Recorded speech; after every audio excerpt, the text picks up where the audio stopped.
I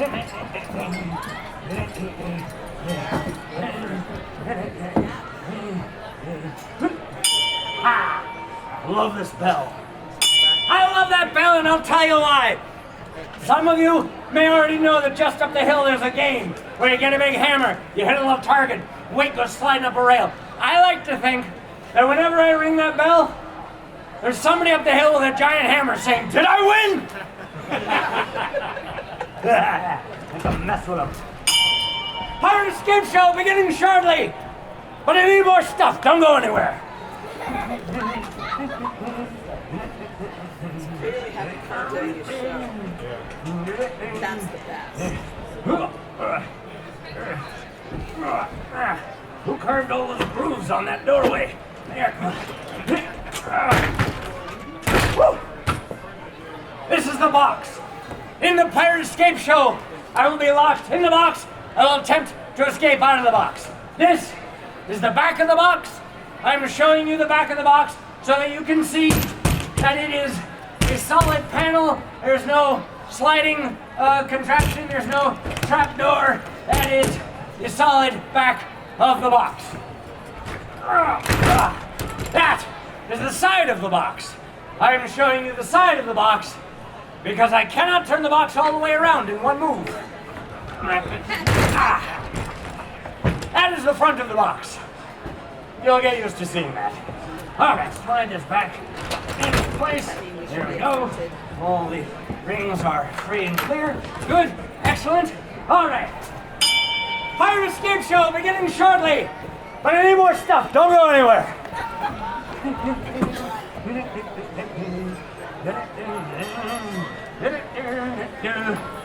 Big sale on the lyric stage for the last day. Big sale. Big sale. Some people get excited about a sale. All right, here, put that right in the roof. It's hooking on everything. There we go. All right, that is more important than it looks. All right, need a few more things. Don't go anywhere.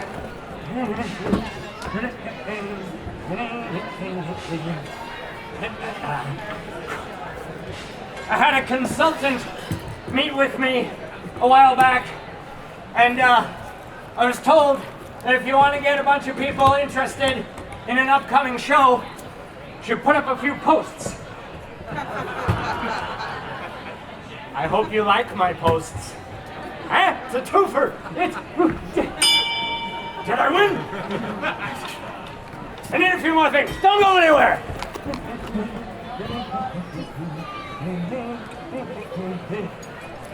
Arr! Bang! Bang! Click! Click! Click! Click! Flintlock pistol's a single-shot weapon. Yeah, it's not funny. No, it's fair. I did have a kid, though, tell me earlier in the season that I shouldn't feel bad about that joke because I gave it a shot.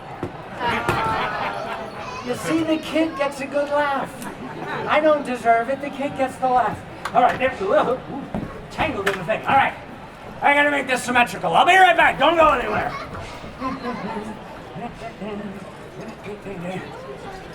I do not do that joke again. You're my favorite. All right, let's put this over here, and there. Make sure all the pieces lock into place as planned. Don't get tangled in it. All right, there we go. No, come on. Yeah, there it is. All right. Sorry, this is the assembly portion of the day, but if anybody is interested in nautical terminology, these things over my head here, these are yard arms. These things that are closer to you, that are a little longer than the yard arms, these are meter arms. Huh? Meter? Longer than the yard? No. All right. Let's get this last clip in place. There we go. All right. And we hoist it on up. And I did make a joke a little earlier, of course, about this being a big sale. Obviously, it is not actually a sale. That was a joke. what this actually is a portable oubliette. Now, some of you may be asking, what is a portable oubliette? What is a portable oubliette? I'm so glad you asked. Thank you. A portable oubliette is an oubliette that you can take with you wherever you go. Now, of course, there is the obvious follow-up question. Hello. The obvious follow-up question, what is an oubliette? What is an oubliette? I'm so very glad you asked. An oubliette is a place in a prison or dungeon where you can put someone and you never have to think about them again. A oubliette is a French word, translates roughly to out of sight, out of mind, or perhaps more succinctly, forget about it. All right, now, at the appropriate moment in the Pirate Escape Show, we will pull each of these rings, unlocking the chain and causing a column of fabric to unfurl and deploy around the box, rendering everything inside forgettable. So, now that I've inspected all of that, I can just hoist it up into its final position, and as I do get the oubliette into its final position, there's a confession that I should make to all of you. This show is totally rigged. Did I win?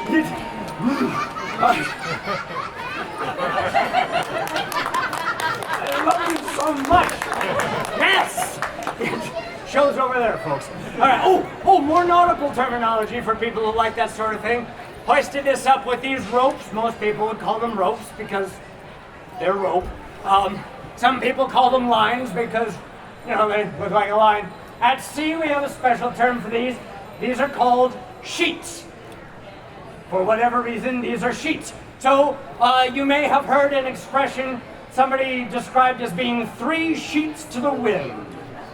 The image that is intending to conjure for you is a sail that is only secure in one corner.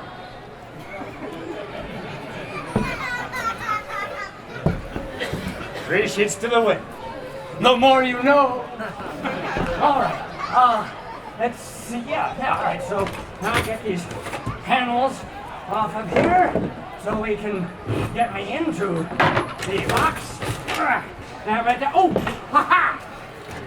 A little bit more nautical terminology. I have these lanterns here, a red lantern and a green lantern. One day I will have a green lantern joke. Today is not that day.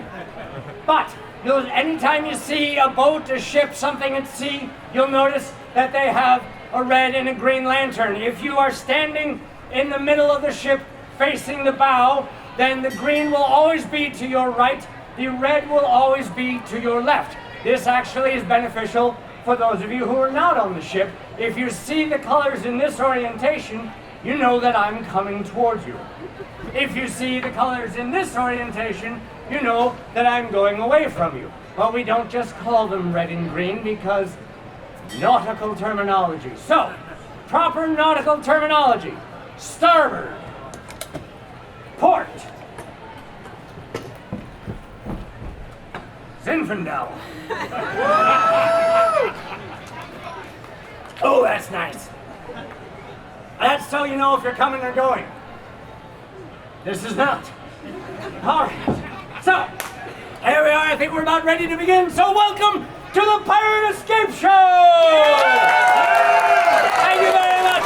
I am Captain Horatio Boxjumper. You may have heard of a pirate captain called Blackbeard. You'd recognize him if you saw him. He's got a huge black beard.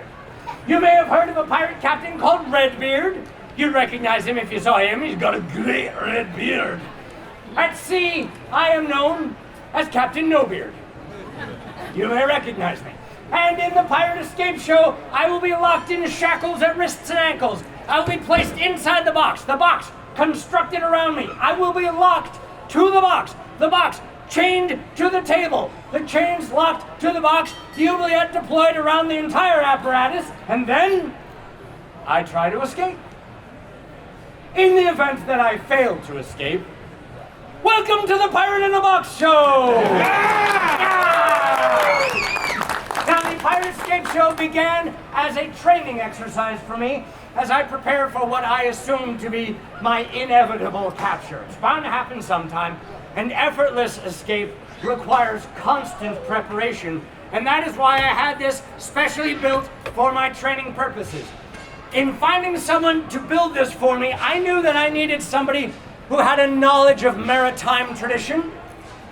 I needed somebody who had excellent woodworking skills, and I needed someone whom I could trust completely to be honest with me as we worked.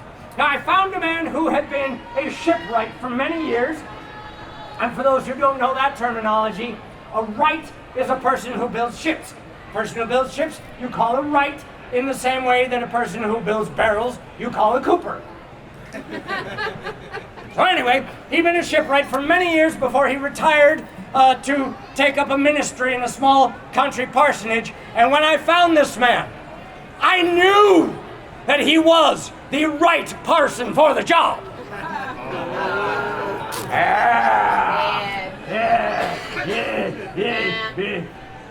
Yeah, all right, I'll do it. Anyway, thank you for going on that long walk with me. All right, yes, so let us begin by chaining the box to the table. This is ordinary chain, plenty long. If you got here early, you saw the back of the box. There's a ring on it. I'm just running it through that. And I'm running it through rings on the table. If you're here early, you may have also seen me jumping up and down on the table. That is to demonstrate that it is a solid wooden table. There's no hole under the box. There's no trapdoor. I can't get out that way. It is a solid wooden table. The wooden table is about a foot, maybe a foot and a half above the stage. The water table is about 50 feet below the stage and does not figure into the show in any way. Actually, I do know that, though, because when I started working at the festival, I really wanted to impress the director. So I asked, is there anything at all that you need from me? The director said, well, I said, I'm on it. Digging for 3 days before I sorted that out.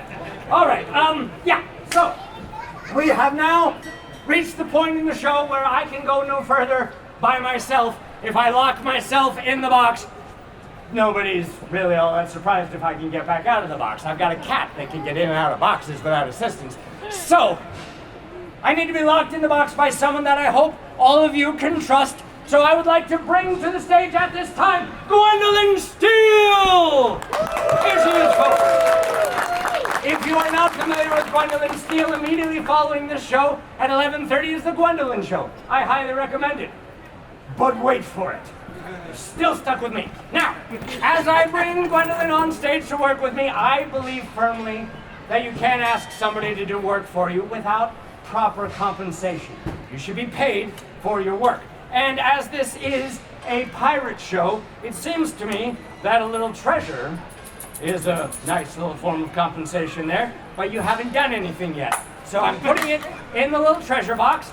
And so that everybody can make sure there's no funny business, I'm going to put the treasure box up here where everyone can keep an eye on it, right next to the bell. It'll stay right there. I am going to be locked in the box, so I am going to lock the treasure in its own box so that nothing happens while I can't do anything.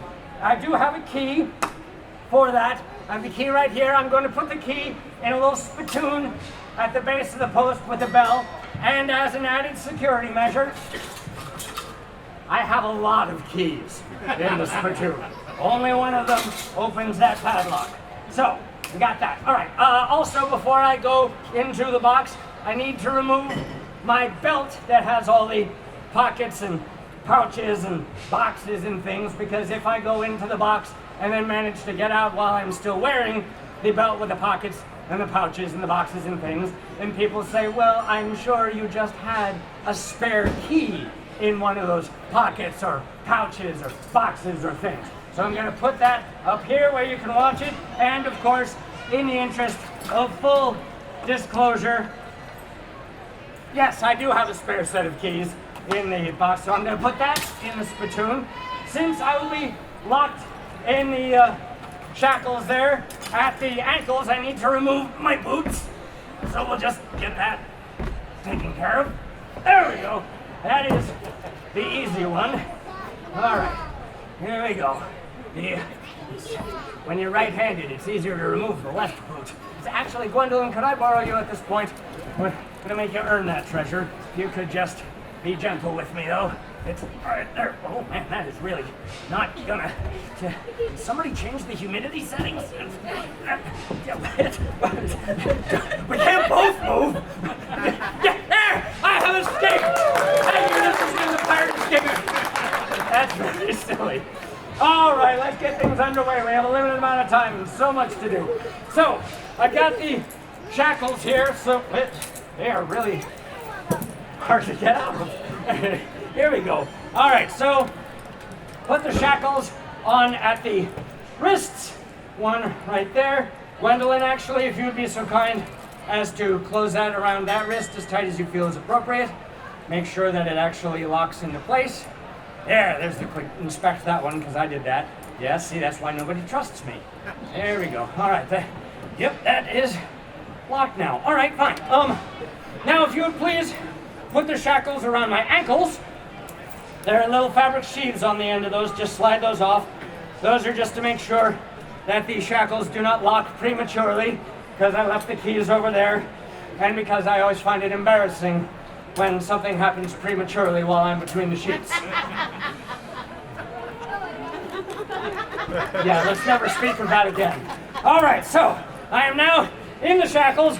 Gwendolyn, if you'd please put those little sheaths in the spittoon, I will get into the box. And then once those are in the spittoon, if you would please, Gwendolyn, just take a quick inspection tour around the box to make sure that the chain is actually secured to the table. Everybody's trusting you.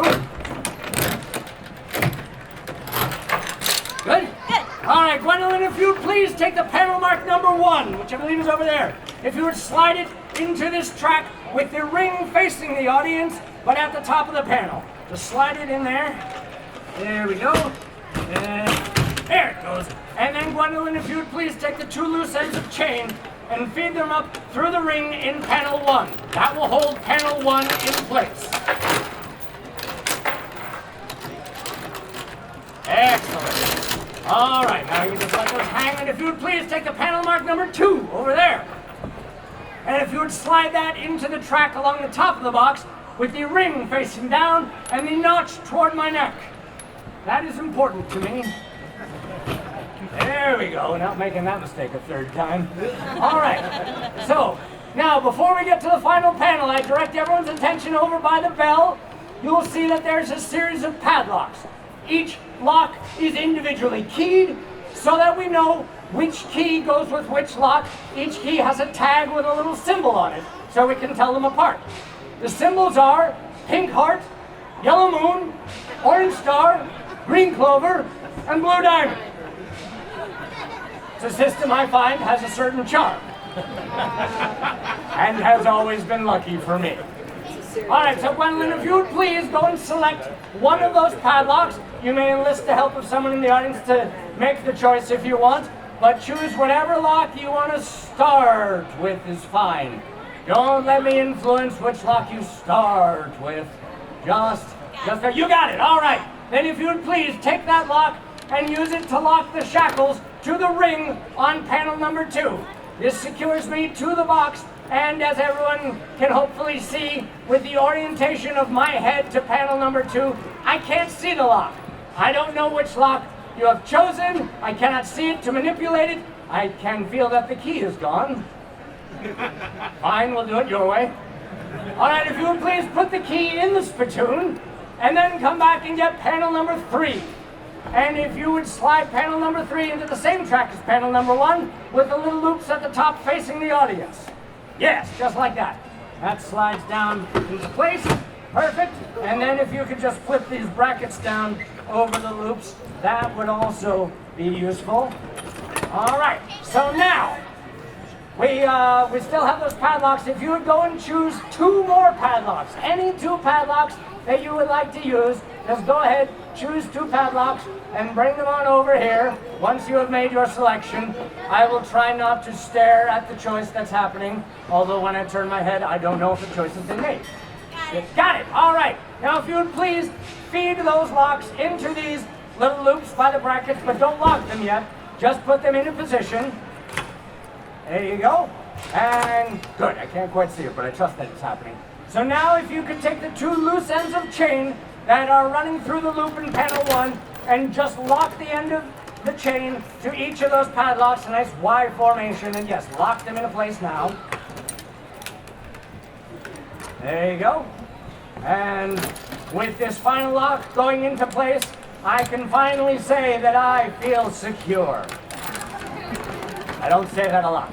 All right, you got them? And you got the keys. If you would please put the keys in the spittoon with the others, and then just come slightly back over toward me for the last bit of instructions. Everyone remembers the oubliette, yes? Yes. All right, so now when I give the signal, but not until, Gwendolyn will pull this ring over here on the port side. It will unclasp the chain, and the oubliette will begin to unfurl. She will pull the next ring, working her way around ring by ring behind me over to the starboard side, pulling each ring, building suspense as the oubliette unfurls, continuing to pull the rings one by one around in front of me until all 8 rings have been pulled and the oubliette has fully deployed around me. Once that happens, Gwendolyn and I are going to have a race. To make the race more interesting, Gwendolyn is going to race on behalf of someone from the audience. Gwendolyn, who is helping you make decisions? Ruby. Nice. Hi, Ruby. All right, so Gwendolyn is going to be racing on behalf of Ruby. Yay. Yes. We're very grateful that you're here, Ruby. So now, once the oubliette is fully deployed, Gwendolyn will ring the bell. That's how I know to begin the race. Once she has rung the bell, Gwendolyn will reach into the spittoon. She will choose a key that she believes will open the padlock on the little treasure box hanging by the bell. Once she has opened that padlock, she will hold the padlock over her head to indicate her success. If Gwendolyn is holding a padlock overhead before I manage to get out of the box, Ruby wins! Yes, and everybody cheers because Ruby is one of you. If, on the other hand, I manage to get out before Gwendolyn is holding a padlock overhead, then I win. You react however you want. I'm not the boss of you. All right, so we know the stakes. We're going to do a quick review here. We pull the rings, deploy the oubliette, ring the bell, find the key, open the padlock, hold the padlock overhead. Have you got that, Gwendolyn? I've got that. All right, is everybody ready? Yeah! Then let's begin. Deploy the oubliette. 1, 2, 3, 4. Feel the suspense. 5, 6, 7. That's really quick. 8. All right, bring the bell nice and loud. There it is. The race has begun. We're underway. She's racing for Ruby. Cheer for Ruby. Everybody love Ruby. Did I win? I did not. Wow. All right then. Ruby, I owe you some congratulations. Well done. Yes. Ruby, everybody. I thought I was going to make it through the season with a perfect record. I told you the show was rigged. It's not fixed. So, here we go. Now, I told Gwendolyn that I was going to compensate her for the work. But since Ruby won, I think that it is appropriate that Ruby get the contents of this treasure box. And so, Ruby, I would like to give you this lovely rose. That is for you. Congratulations. Ruby, everybody, the victor today. Gwendolyn, everybody. There you go. And her show starts at 11:30. If you enjoyed your time with me, I have another show at 3:30 at the Gatehouse stage called Treasure Quest. Gwendolyn and I do shows together at 12:30 and 2:30 at the Globe Theater called Famous Death Scenes. However you choose to spend your day, thank you for letting me escape. Thank you.